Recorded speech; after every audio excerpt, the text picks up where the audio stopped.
A Texas law enforcement officer drives towards the U.S. border with 3-year-old in the passenger seat, and Mexican authorities are already waiting for him.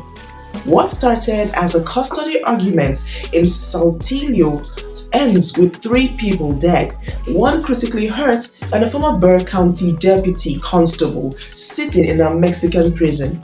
The story moves fast, crosses an international line, and leaves more questions than answers. It began on an ordinary afternoon in early August 2026 in the Espinosa Morales neighborhood of Saltillo.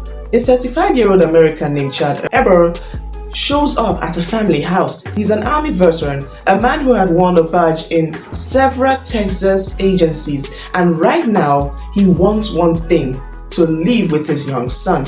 What follows is not a quiet conversation. An argument breaks out. Within minutes, the situation turns deadly.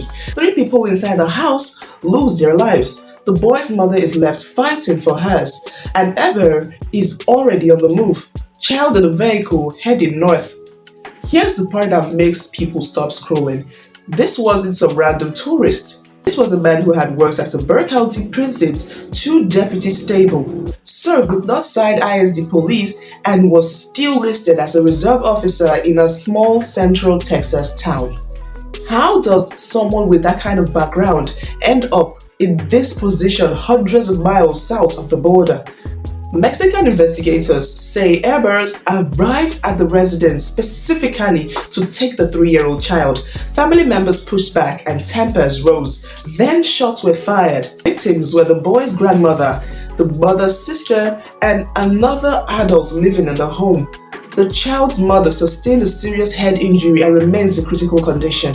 After the shooting, Eberle leaves the scene in a gray Chevrolet Silverado with U.S. plates. The 3-year-old is with him. The vehicle points towards the borders, and authorities in Coahuila move quickly. Cameras, patrol, and coordination with other agencies start tracking the truck as it travels north.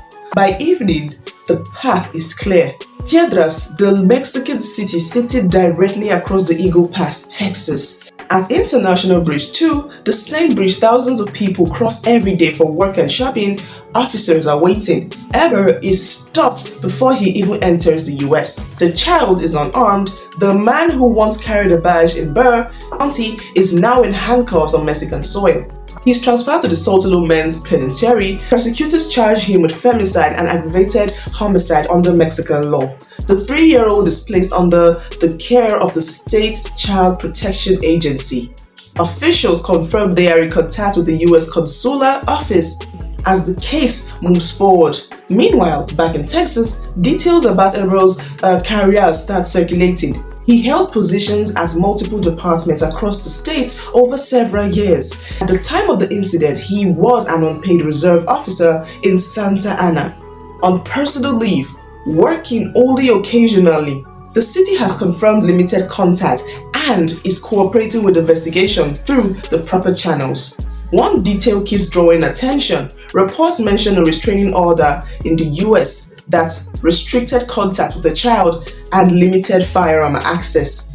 If true, it adds another layer to an already complicated cross-border situation. How did this dispute escalate so far, so fast, and ended up involving 3 fatalities and an international arrest? The sequence is almost cinematic in its speed.